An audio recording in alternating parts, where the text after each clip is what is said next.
하시며 망령되고 허탄한 그러한 소리에 잠겨있는 이 세상이 예수 그리스도의 진리의 빛으로 인하여 하나님 어둠이 쫓기고 그 빛으로 말미암아 구원의 역사가 일어나는 귀한 역사가 있게 하여 주옵소서. 오늘 저희가 하나님의 말씀을 듣기를 원합니다.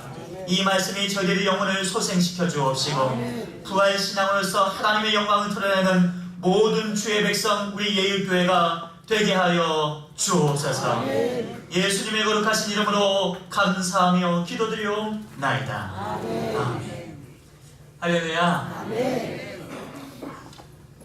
우리 요한복음에는 이 7개의 기적이 표적이 나타납니다. 그 중에서 마지막 표적은 예수님께서 죽으신 지 나흘이 되어서 부패된 이 나사로를 살리는 그 기적입니다. 특별히 요한복음에는 이 에고에이미, I am, 나는 누구이다 라는 표현이 7차례가 기록이 됩니다. 가령 나는 선한 목자이다. 그리고 나는 이 세상의 빛이니라. 그리고 나는 이 세상의 떡이니라. 이런 식으로 예수님께서는 자신을 표현할 때에 이 에고에이미, 나는 누구다라는 그런 용어를 7번이나 사용을 하셨습니다. 그러면서 오늘 본문에 나는 부활이고 나는 생명이다. 예수님께서 이렇게 말씀하셨는데 이것은 에고에이미의 6번째 해당되는 그러한 말씀입니다. 따라서 요한복음에는 이 요한의 신학이 나타나게 되는데 이 7이라는 숫자를 요한이 즐겨 쓰게 됩니다. 7번의 표적과 7번의 에고에이미의 그러한 표현을 가지고 유대인들이 원했던 하나님의 이 축복의 완전수를 통해서 바로 유대인을 향한 거침없는 하나님의 메시지, 예수 그리스도가 메시아이시고 그리고 예수님이 구약에서 말씀하셨던 그분이 죽음에서 죽음의 권세를 깨뜨리시고 부활하셨으니 예수를 믿고 구원을 받으라. 이것이 바로 요한의 신학인 것입니다. 그런데 요한복음을 보게 되면 상당히 흥미로운 문학 기법이 나타나게 됩니다. 사도 요한은 예수님께서 죽은 나사로를 살려낸 대신에 예수님 자신께서 십자가에 못 박혀 죽으셨다는 것을 극적으로 묘사를 하고 있습니다. 참 아이러니컬하죠.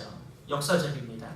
왜냐하면 예수님은 정작 죽은 자도 살리시고 이 죽음의 권세를 깨뜨리시면서 죽었던 나사로를 심하게 부패된 그 시체를 살리셨음에도 불구하고 그러나 정작 자신은 자신의 생명을 살리지 못하고 십자가에서 유대의 지도자들의 시기를 받아서 그 죽음의 현장에서 끌려가는 모습을 겪게 됩니다. 요한복음 11장 47절 말씀에 보니까 이렇게 말씀을 합니다. 이에 대제사장들과 바리새인들이 공회를 모으고 이르되 이 사람이 많은 표적을 행하니 우리가 어떻게 하겠느냐. 이것은 예수님께서 죽은 나사로를 살리신 이 기적을 보고 누군가 바리새인에게 그 사실을 전해주었을 때 이 유대 지도자들이 취했던 그런 행동을 말합니다.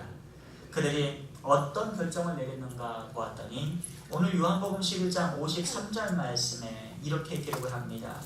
이날부터는 그들이 예수를 죽이려고 모의하니라. 그러니까 예수님께서는 이 죽은 자를 살리신 것 때문에 종국에는 자기 자신이 죽음을 당하게 된 그런 경우를 말합니다. 이것은 우리에게 상당히 납득하기 힘든 그런 역설적인 질문을 하게 됩니다. 하지만 예수님께서 죽은 나사로를 살리신 것은 분명한 뜻이 있었습니다. 그것은 하나님께서 이제 예수님께서 죽음의 권세를 깨뜨리시고 부활하셔서 부활의 첫 열매가 되시고 고린도전서에 나와 있는 것처럼 모든 예수 믿는 자들에게 부활을 주시기 위한 그러한 부활의 예언적 예표를 상징하고 있는 것입니다. 죽은 자를 살리신 기적은 그러니까 하나님의 섭리적 사건이었고 쉽게 말해서 예수님께서는 십자가상에서 죽게 되겠지만 그러나 다시 부활하실 것이라는 그러한 예언을 말하는 것입니다. 뿐만 아니라 예수 믿는 모든 자들이 예수님처럼 부활하게 될 것을 약속하신 언약과도 같은 하나님의 말씀입니다.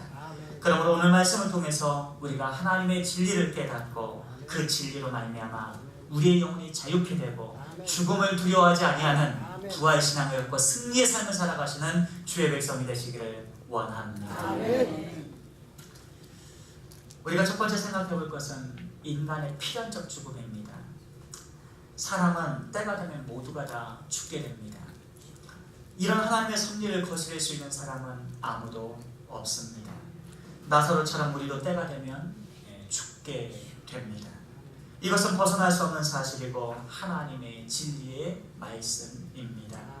그러므로 우리는 이 땅에 사는 동안에 나도 언젠가는 죽게 되겠구나 라는 생각을 하면서 이 사후에 하나님의 심판대에 설 것을 미리미리 준비하며 하루하루를 살아가야 합니다. 그렇다면 죽음이란 도대체 무엇인가? 이 죽음은 우리의 영혼이 육신으로부터 떨어져 나가는 것, 하나님이 우리에게 처음 주셨던 이 르아흐, 이 푸시케라는 생명을 주셨던 하나님의 숨결이 우리에게 떠나가는 순간, 그때부터 우리는 죽음을 당면하게 됩니다. 그리고 사람이 죽음에 이르면 우리는 어쩔 수 없이 사랑하는 사람들과 떨어져서 이별을 고하게 됩니다. 이 세상의 모든 것들로부터 떠나가게 되는 것입니다. 그리고 더 이상 죽은 자는 이 세상으로부터 어떤 영향도 받지 않게 됩니다. 그런데도 오늘날 사람들은 죽음에 관해서 진중하게 생각하지를 않습니다. 현대인들을 보면 마치 죽음이 없는 것처럼 하루하루를 살아가고 있는 것을 보게 됩니다. 애써 죽음을 외면하며 살아가는 것인지 아니면 죽음이 두려워서 모른 척하고 회피하며 살아가는 것인지는 제가 잘 모르겠지만 사람들은 이 세상에 너무나도 집착을 하고 있고 버둥대면서 살아가고 있습니다. 하지만 우리는 이 시간 예수님의 죽으심과 부활을 통해서 오늘 말씀을 통해서 이 진지하게 받아들여야 됩니다. 때가 되면 인간은 누구나 죽을 것이고 그리고 예수를 믿는 자만이 부활을 얻게 될 것이다 라는 것입니다. 그래서 그런지 이 세상 사람들은 죽음을 자꾸 미화시키는 그러한 행동을 합니다.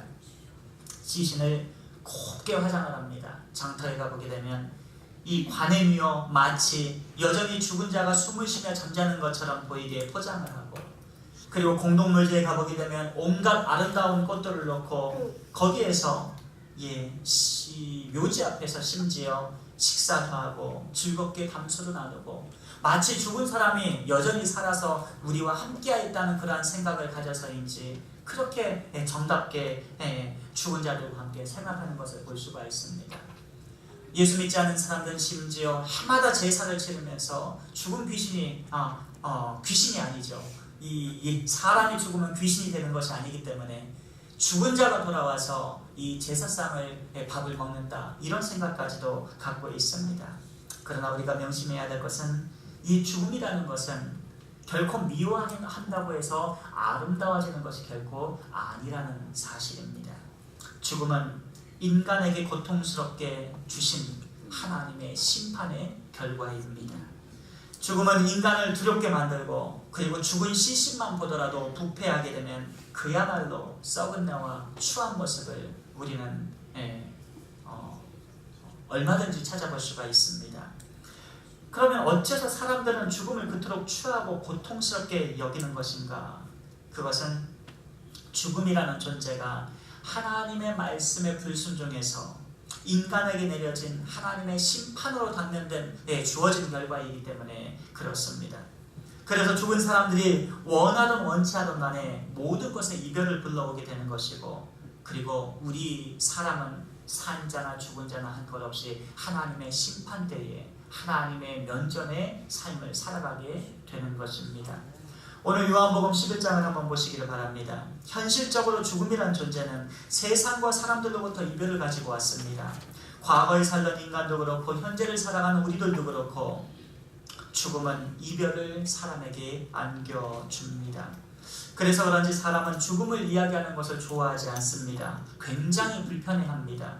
가령 누군가 우리에게 당신은 언젠가 죽게 될 것입니다 라고 이런 말을 해준다면 우리는 곧 재수없는 소리 하지 말라라고 반응을 하게 됩니다.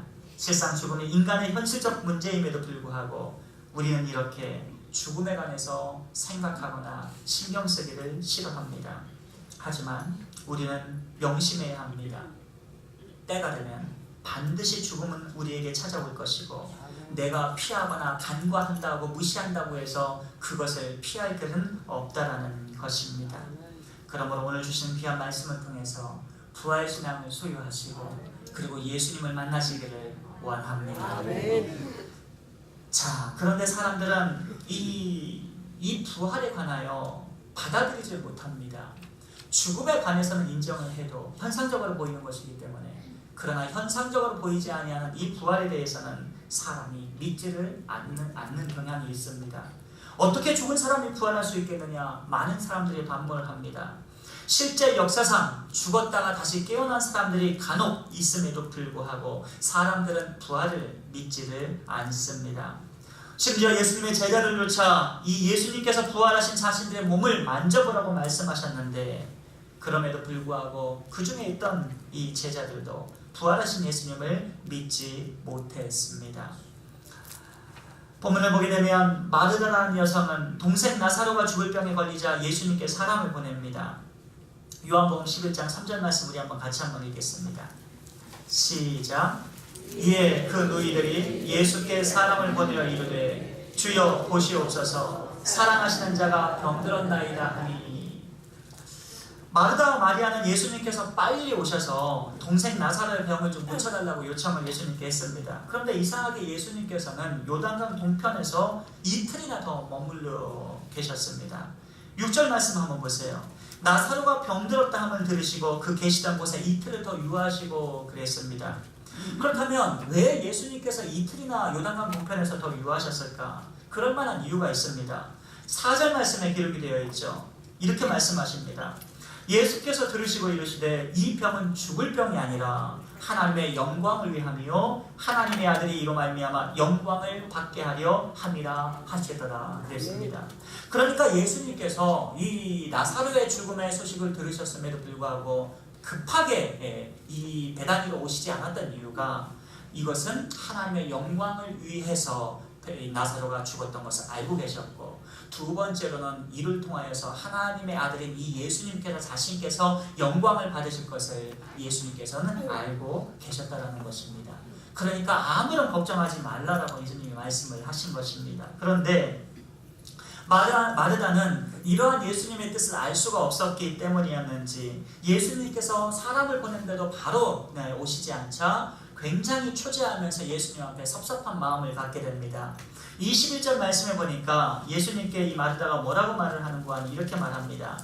마르다가 예수께 여짜오되 주께서 여기 계셨더라면 내 오라버니가 죽지 아니하였겠나이다, 이렇게 말을 하는 것을 볼 수 있어요. 이 말은 예수님을 원망하는 차원을 넘어서 마치 주님을 책망하고 꾸짖는 것 같은 그런 느낌을 줍니다. 그러나 실상 우리가 논리적으로 이 장면을 추론을 한번 해보겠습니다. 마르다는 예수님 앞에 서운해할 필요가 전혀 없었습니다. 첫 번째는 예수님께서 나사로를 죽인 것이 아닙니다. 그리고 두 번째는 이 예수님께서 요단 동편에서 사역하고 계실 때에 마르다가 있었던 이 베다니, 나사로가 죽었던 동네의 베다니까지 한 길을 걸어서 걸어가야 되는 것입니다. 그럼 한번 보십시오. 이 마르다가 예수님이 계신 곳까지 사람을 보내는데 하루가 걸렸습니다. 그리고 예수님께서 동편에서 이틀을 더 유하셨으니까 이틀이 더 지났습니다. 그리고 그 소식을 듣고 이틀 뒤에 이 베다니까지 오는데 또 하루가 걸렸습니다. 총 며칠이 걸렸습니까? 4일 걸렸습니다.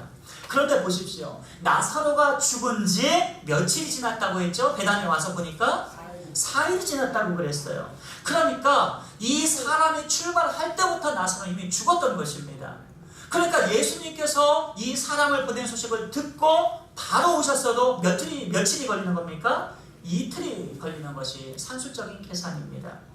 그러니까 어찌됐든 간에 예수님께서 그 소식을 듣고 바로 오셨어도 나사로는 죽어있는 것이고, 그 이틀을 더 유하고 오셨어도 나사로는 죽어있는 상태입니다. 단지 차이가 좀 있다면 지금 4일 정도가 되면 시체에서 물이 좀 빠질 정도, 그 정도 되는, 그 정도 부패를 겪었던 더운 지방이었기 때문에 그 정도 상태였을 것입니다. 이런 사실이 이러한데도 지금 마르다는 이 자기 감정을 억제하지 못하고 있습니다. 마치 예수님 때문에 자기 동생이 죽은 것처럼 생각하고 있고, 예수님만 빨리 왔으면 일이 좀 뭔가 잘 됐을 것 같은 그런 감정적인 요인 때문에 흥분해서 심지어 예수님한테 모든 탓을 하고 있는 그러한 마르다의 모습을 볼 수가 있습니다. 메트웰리는 이 부분에 주석을 할 때 이렇게 주석을 합니다. 사람이 슬픔을 당할 때 만일 뭐뭐 했더라면 뭐뭐 하지 않았을 텐데, 가정법을, 사람의 큰 상처를 당하거나 큰 위기가 왔을 때에는 항상 이런 가정법을 먼저 떠올리는 그러한 습관이 있다, 이렇게 말을 합니다. 예를 들어서 심장마비로 사람이 죽었다면 그 사람을 보면서 사람들이 의사가 5분만 더 빨리 왔으면 살아났을 텐데, 이런 생각을 누구든지 한다라는 거예요.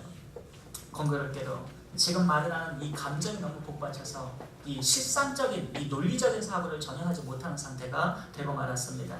그런 마르다에게 예수님께서 뭐라고 말씀을 하셨는고 하니 23절 말씀입니다. 우리 한번 같이 한번 읽겠습니다. 시작.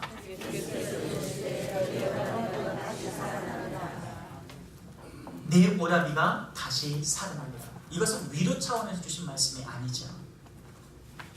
예수님께서 나사로를 다시 살리시겠다고 말씀하신 것입니다. 그래서 마르다가 예수님께 어떻게 대답했는가 하니 24절 말씀에 이렇게 말합니다. 함께 읽습니다. 시작. 마르다가 이르되 마지막 날 부활 때에는 다시 살아날 줄을 내가 아나이다. 이것은 마르다가 평소 이 종말의 때 부활하게 될 것이라는 이 에스카발리카, 이 종말론적인 그런 이 신앙을 갖고 있었다는 것을 보여주게 됩니다. 그러나 안타깝게도 지금 이 예수님이 하나님의 아들이시라는 것을 알고 믿고 있었음에도 불구하고 예수님께서 죽은 자를 지금 당장 살리실 것이라는 그 믿음은 아직 들어가 있지 않다는 것을 우리는 알게 됩니다.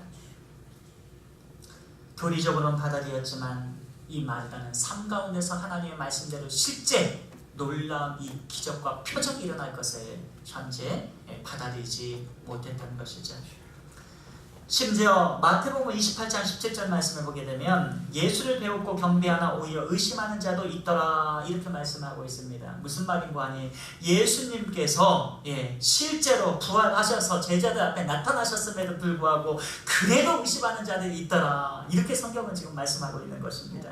하지만 사랑하는 성도 여러분, 우리 예일교회는 이 시간부터 주님 오실 때까지 부활신앙을 가지십시다.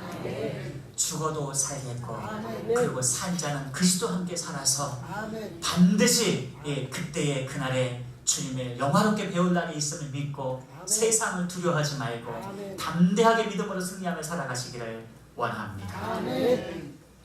25절 말씀에 보게 되니까 예수께서 이르시되 나는 부활이요 생명이니 나를 믿는 자는 죽어도 살겠고 라고 주님이 말씀하셨습니다. 세상에 어떤 인간이 자신을 가리켜서 부활할 것이라고, 내가 생명이라고 말할 사람이 누가 있겠습니까? 어떤 인간이 도대체 실제 나는 죽어도 다시 부활할 수 있다고, 나는 생명을 자유자재로 다룰 수 있다고 호언장담하는 사람이 누가 있겠습니까? 인간은 절대로 불가능합니다. 오직 생명과 죽음을 다스리게 통치하실 수 있는 하나님만 가능하십니다. 따라서 지금 예수님께서 자신을 가리켜서 나는 부활이요 생명이니 나를 믿는 자는 죽어도 살겠고라고 말씀하신 것은 예수님 스스로 자신이 하나님이심을 계시하신 사건이라고 우리는 받아들여야 합니다. 이 세상에 많은 타 종교들이 있습니다. 그러나 그 종교들이 기독교와 한 가지 다른 점은 다른 종교의 창시자들도 굉장히 훌륭한 사람들이 많이 있습니다. 공자도, 맹자도, 석가모니도, 무하메드도 다 얼마나 뛰어난 사람들인지 모릅니다. 그러나 그 사람들은 전부 다 우리와 성정이 똑같은 인간에 불과합니다. 피조물일 뿐이죠. 그러나 예수님은 그렇지가 않습니다. 예수님은 피조되신 분이 아니라 바로 창조주 하나님과 성부, 성자, 성령 하나님이심을 우리는 믿어야 할 것입니다. 이 얼마나 놀랍고 영광스러운 일입니까? 동생이 죽어서 슬퍼하고 있는 마르다에게 예수님께서는 자신이 하나님이시다 이렇게 밝히시면서 내가 죽은 나사로를 네 동생을 살려주겠다 이렇게 말씀을 하신 것입니다. 지금 시체에서 썩은 내가 나고 있습니다. 죽은 지가 사흘이 지났습니다. 그런데도 절대로 풀 수 없는 이 인간이라면 풀 수 없는 이 문제를, 죽음의 문제를 하나님의 말씀으로 새 생명으로 이 나사로를 살리시겠다. 이렇게 예수님께서 약속해 주신 것입니다. 사랑하는 성도 여러분, 제가 솔직하게 여러분에게 묻겠습니까? 여러분의 인생의 문제가 무엇입니까? 죽음 아닙니까? 죽을 것 같은 번민, 죽을 것 같은 고통, 죽을 것 같은 역경, 죽을 것 같은 그러한 스트레스, 이게 다 죽음의 영역들 아니겠습니까? 이 죽음의 영역에 있는 모든 문제를 내가 다 해결해 주겠다. 예수님께서 그렇게 말씀해 주신 것입니다. 사람에게 그래서 죽음보다 더 큰 인생의 문제는 없습니다. 예수님은 죽음의 문제를 하나님의 말씀으로 해결해 주셨습니다. 하나님의 말씀으로 하나님의 생명을 공급해 주셨고, 그리고 죽은 지 사흘이 됐던 나사로야 일어나라 명령했을 때 하나님의 말씀을 듣고 이 나사로는 죽음에서 다시 부활하게 된 것입니다. 이런 부활의 영광의 은총이 이 시간 여러분에게 함께 하시기를 축원을 드립니다. 그렇다면 예수님께서 나는 부활이요 생명이라고 말씀하신 이 내용을 좀 더 구체적으로 살펴보아야만 합니다. 예수님은 단순히 추상적이고 이론적으로 부활과 생명에 관해 말씀하신 것이 아닙니다. 예수님은 실제 죽은 나사로를 살리실 수 있었기 때문에 이렇게 약속을 하셨습니다.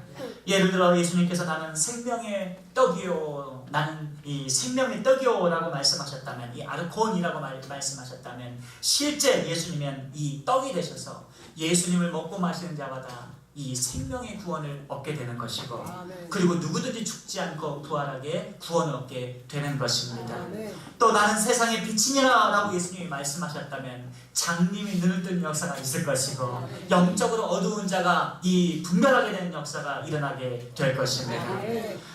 예수님께서 나는 에이미, 나는 누구다 라고 말씀하셨다면 이처럼 그대로 실제 되어지는 그런 역사가 하나님 말씀을 통해서 일어나게 되는 것입니다. 따라서 요한복음 11장 25절과 26절 말씀의 차원은 어떻게 이해되어야 되는가? 예수님께서 이르시되 나는 부활이요 생명이니 나를 믿는 자는 죽어도 살겠고 무릇 살아서 나를 믿는 자는 영원히 죽지 아니하리니 이것을 내가 믿느냐? 이 말씀은 예수님의 말씀을, 즉 예수님을 믿으면 말씀 그대로 누구나 영생을 얻게 될 것이고 죽지 않게 될 것이라는 그러한 말씀임을 우리는 알아야 하는 것입니다. 무릇 살아서 나를 믿는 자는 영원히 죽지 아니하리니 이것을 내가 믿느냐? 살아있을 때 예수를 믿어야 됩니다. 부천에 신앙촌이라는 동네가 있죠. 이 박태선이라는 자가 전도관을 창시하여 많은 사람들을 미혹하고 세운 그러한 동네입니다. 신앙촌에서 들어갔다 나오신 분을 제가 얘기를 들었어요. 제가 남아공에서 있을 때에 실제 신앙촌에서 신앙생활 하시다가 빠져나온 분이 있는데, 그때는 뭐 신앙촌에 들어가면 공부도 안 시킵니다. 그냥 곧 예수님이 오실 것처럼 얘기를 해가지고요. 그리고 박태선이가 메시아라고 얘기를 했기 때문에 본인이 나중에 그러면서 거기에서 먹고 자고, 그리고 거기서 공동체 생활하면서 아예 교육도 시키지 않았어요. 그냥 공동체 집단 생활하게 됐습니다. 어떻게 그가 사람들을 미혹했는가 하면 그 와중에 자신이 발 씻은 물을 마시면 모든 질병이 낫는다 이래가지고 이 더러운 물을 이 돈을 받고 팔아먹었습니다. 그리고 이 거짓의 영에 붙들린 사람들이 그 더러운 냄새나는 그런 물을 갖다가 돈을 주고 사 먹으면서 내 병을 낫겠다 이러면서 물을 마셨단 말이에요. 정작 자신은 죽었음에도 불구하고요. 그때 한번 얼마나 많은 돈들을 이렇게 막 쓸어 담고 이 사이비 종교죠. 그 사이비 종교에 잠겨있던 이 조이성이라는 사람이 또 나와서 전도관에서 나와가지고 역곡에다가 영생교회를 차리지 않았습니까? 여러분 기억나시죠? 1900 그때 92년 정도 됐습니까? 이 영생교 이 조이성이 거기에서 사람을 죽여가지고 매장을 시켜가지고 자기 교회 안 나온다고 이런 사이비들을 설치는. 그러면서 요한복음 11장 26절을 가지고 이 사람들을 조이성이가 미혹을 했습니다. 무릇 살아서 나를 믿는 자는 영원히 죽지 아니하리니 내가 이것을 믿느냐? 마치 자기가 메시아인 것처럼 박태선이도 그랬고 조이성이도 그랬고 오늘날 이만희도 그렇고 안상홍이도 그렇고 모든 이단들이 다 그러고 있습니다. 사랑하는 성도 여러분, 우리는 예수님을 믿되 이 성경에 나타난 하나님의 계시된 말씀을 통해 예수님을 믿어야 합니다. 그리고 하나님의 말씀을 믿되 바로 해석된 하나님의 말씀을 들어야만 합니다. 이 시대에는 신앙이 없어서 문제가 아니라 잘못된 신앙이기 때문에 문제가 되는 시대에 우리는 살아가고 있는 것입니다. 잘못된 걸 갖고 그걸 믿음을 갖고 살아가는 거예요. 그러나 우리는 오직 예수 그리스도, 성경에서 보여주신 예수 그리스도를 믿고 구원받으며 구원의 은총으로 살아가야 될 줄을 믿습니다. 요한복음 11장 26절 말씀을 어떻게 해석해야 되는가? 이것은 사람의 육신이 죽을지라도 다시 예수님을 믿으면 반드시 하나님의 때, 그 카이로스 때에 부활해서 영생하게 됨을 말씀하고 있습니다. 예수님을 믿게 되면 반드시 죽어서도 다시 살아날 것을 믿는 이 믿음, 이것이 믿음입니다. 그러므로 예수 믿는 사람은 다 세례를 받아야 되고, 그리고 살아있을 때 예수님과 연합하여 신앙생활해야 되는 것입니다. 세상과 벗삼지 마시고 오늘 말씀을 통해서 예수님과 벗삼아 살아가시기를 바랍니다. 그리고 내가 이 세상을 살면서 죽을 것 같은 그런 힘든 일을 겪고 있습니까? 걱정하지 마시고 세상 앞에 담대하십시오. 반드시 담대하시길 바랍니다. 주눅들지 마시고 낙심하지 마시고 힘들어하지 마시고 반드시 예수님의 이름으로 승리하게 됨을 믿으시길 바랍니다. 나중에 예수 믿지 않는 사람은 다 나락처럼 떨어지게 될 것입니다. 그러나 예수 믿는 사람 전부 다 천상에서 주님을 배우고 반드시 부활하여서 영광 가운데 하나님의 영광을 올려드리는 하나님의 사람들로 살아가게 될 것입니다. 예수 믿으면 부활이고 예수 믿으면 죽음의 권세도 이겨내게 될 것이 하나님의 약속된 말씀인 것입니다. 예수 그리스도를 믿는 자는 반드시 상급을 받게 됩니다. 26절 말씀에 예수님은 마르다를 바라보시면서 이렇게 묻습니다. 무릇 살아서 나를 믿는 자는 영원히 죽지 아니하리니 내가 이것을 믿느냐? 이렇게 묻습니다. 마르다는 예수님께서 나사로를 살려주실 걸 전혀 예상하지 못했죠. 믿지 못했습니다. 그럼에도 불구하고 예수님께서 내가 믿느냐? 이렇게 딱 단도직입적으로 물으니까 27절 말씀에 뭐라고 대답을 하는 거야? 이렇게 대답합니다. 이르되 주여 그러하이다. 주는 그리스도시요 세상에 오시는 하나님의 아들이신 줄 내가 믿나이다. I pray. 나는 믿습니다. I believe in you. 나는 당신을 믿습니다. 그리고 당신이 이 죽은 나사로를 살리게 될 것을 믿습니다. 얼마나 기가 막힙니까? 우리의 신앙이 어떠해야 됩니까? 지금 마르다처럼 이해가 되지 않더라도, 지금 마르다처럼 감정이 북받쳐서 논리적인 생각이 안 된다 할지라도, 그러나 주님의 말씀에 네가 믿느냐? 라고 물으시면 우리는 주님 말씀대로 될 줄을 믿나이다. 이런 고백을 해야 되는 것입니다. 그러자 예수님께서 그 신앙의 고백대로 바로 죽은 자를 나사로에게 명령하셔서 죽음에서 일으키십니다. 물론 나사로가 다시 살아난 것은 단순히 생명을 재공급받은 것에 불과합니다. 그가 다시 죽었기 때문이죠. 그러나 우리는 다릅니다. 우리는 마지막 때에, 마지막 주님의 이 재림의 부르심 때에 주님 부르시면 우리는 영원히 죽지 아니할 몸을 가지고 영생하게 될 것입니다. 이것을 믿으시기를 바랍니다. 말씀을 맺습니다. 오늘 우리에게도 죽은 나사로가 내주에 있습니다. 어쩌면 우리가 살면서 죽고 싶을 정도로 괴로울 때가, 그리고 범민의, 그리고 심령이 뒤틀릴 때가 있습니다. 그런 장애를 만날 때가 있어요.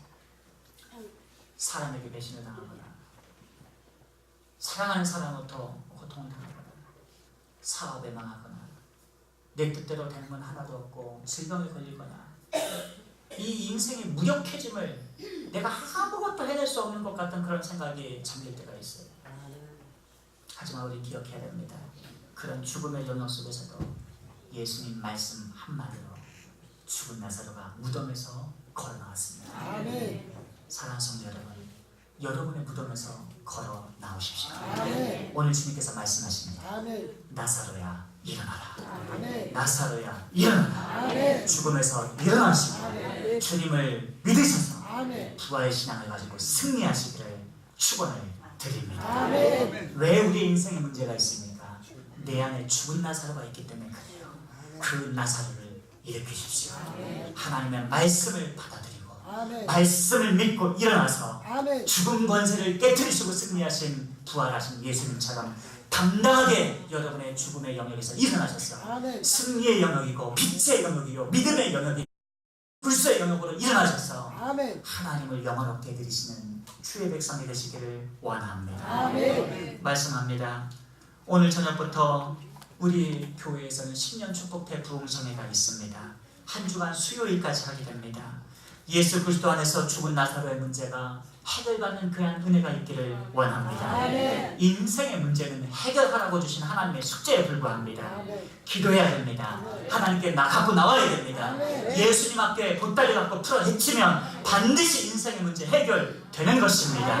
그래서 여러분이 해결을 보시고 많이 지금도 죽음의 영역 가운데 있는 나사로들에게 가셔서 복음을 증거하십시오. 반드시 인생의 문제를 해결받으셔서 구원의 문제를 하나님 해결받으셔서 여러분이 복음의 증인으로서 예수님께서 내가 이것을 믿느냐라고 말씀하실 때 내가 믿습니다. 주님께서 나사로와 같은 죽음의 문제를 반드시 해결해 주실 것을 내가 믿습니다. 예수님 저의 모든 인생의 문제를 주님께서 해결해 주실 줄을 믿습니다라는 신앙 고백을 올려드리시기를 원합니다. 그래서 예수님께서 40절에 말씀하셨던 것처럼 예수께서 이르시되 내 말이 내가 믿으면 하나님의 영광을 보이라 라고 말씀하신 것처럼 하나님의 영광을 보시는 주의 백성이 되시기를, 예일교회가 되시기를 주의 이름으로 축원을 드립니다. 기도하십니다. 하나님 감사합니다. 오늘 신기한 말씀을 통해서 혹시라도 지금 죽음의 영역 가운데 고통당하는 영혼이 주의 택한 백성이 있습니까? 나사로처럼 일어나는 역사가 있게 하여 주옵소서. 예수님의 부활이 우리의 부활이 됨으로 말미암아 이 세상을 믿음으로 승리하는 주의 거룩한 백성이 되게 하여 주시옵소서. 예수님의 그 이름의 권세로 모든 어둠이 쫓겨나고 예수님의 그 빛대심으로 모든 거짓이 쫓겨나고 하나님의 거룩한 영광이 오늘 예일교회와 오늘 이제 참석한 모든 주의 백성 가운데 머무르시는 귀한 역사가 있게 하여 주옵소서. 감사드리며 예수님 거룩하신 이름으로 기도하옵나이다. 아멘.